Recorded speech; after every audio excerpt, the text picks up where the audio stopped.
So let's look at the next section of our blanket.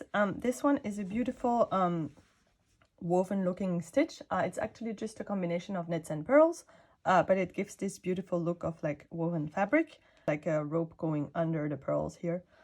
Anyway, if you look at it closely at the stitch pattern, it's a 4-stitch repeat, and it's a 6-row repeat. And if I stretch it out, you can see very clearly you have a column of pearl stitches, a column of like the woven stitch, let's call it, and then a column of pearls again, and then the next column of woven, and those are offset such that you have like 4 knit stitches and then 2 pearl, 4 knits, 2 pearls. So that's like what the repeat looks like if you analyze the fabric. This is very helpful when you're actually knitting, so you don't need to count that much. Otherwise this section can be a bit frustrating to work up. If you don't pay attention to what you're doing, it's easier to remember what it should look like so that you can just make what it should look like instead of counting, or at least that's how I like to do it.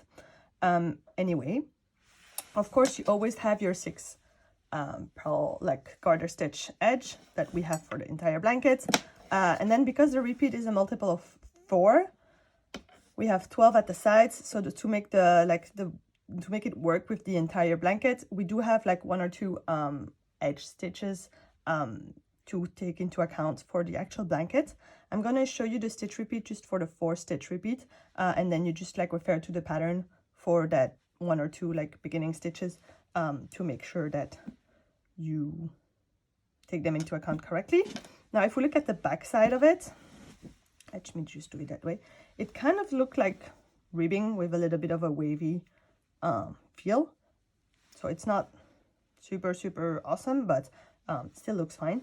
Anyway, what I like to show you is that you have those complete columns of knit stitches, which are the pearls on the other side, and that's also very helpful to see if you're offset by a stitch. If you suddenly need to purl in that column, you know you're wrong. So that column is going to stay knit on this side all the time. Same for the other side. If you ever get your repeat such that you need to knit 1 stitch in that purl column, something's wrong and you have offset by 1 somewhere. So let's have a look at the stitch repeat itself. So to show you how to make the rattan stitch, I'm going to do this on a small swatch. I've casted on 12 here, so the stitch is a multiple of 4. So I've just casted on 12 to show you. Make sure you look at the pattern, the written pattern exactly, to see like the edge stitches, how to handle those depending on the size of the blanket you're making or the size of the project you're making. Now for our 12 stitch sample, first row, so it's a 6-row repeat, and it kind of breaks up in 2 parts, so twice 3 rows. The first row and the 4th row are knit 1, purl 1 rows. One's done on the right side, one's done on the wrong side. Let's make that first row. We're going to knit 1, purl 1 all the way across.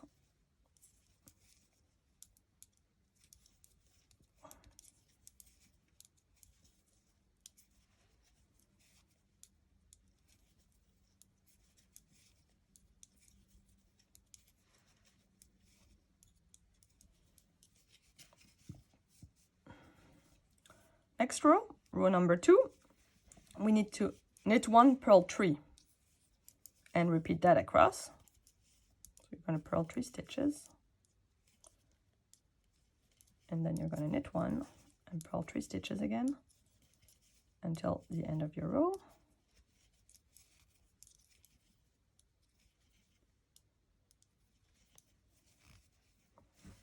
So you can sort of start seeing it come to life. Now on your next row, row 3, you're just going to knit the stitches as they come. So if they come as a knit stitch, you knit it. If it comes as a purl stitch, you purl it. So this one comes as a knit stitch, I just knit it.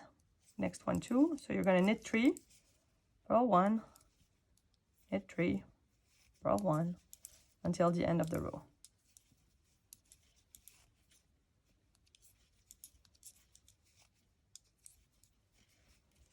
Right. Now if you look at it from the right side, you can see it start to take shape.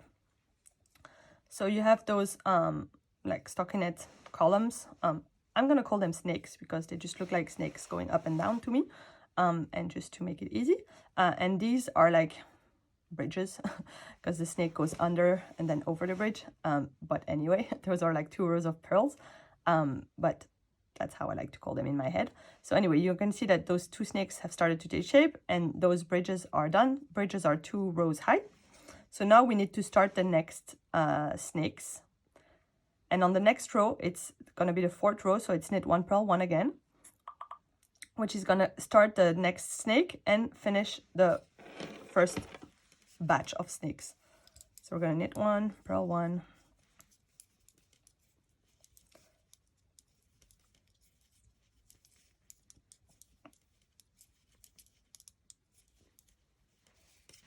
And this is the part where I always get tripped up.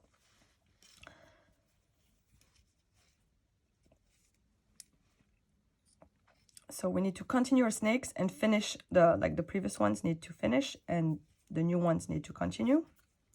So it's going to be knit 1, purl 1, and then knit 3, purl 1, knit 3, purl 1, and finish with knit 2. So we only have 1 more row to go. And this one, the last row is just like the 3rd row. You're just gonna knit the stitches as they come. So this one comes as a purl bump, so you're gonna purl it. Next one too. Then that one comes as a knit bump, so you're gonna knit stitch, you're gonna knit it, and then it's purl 3.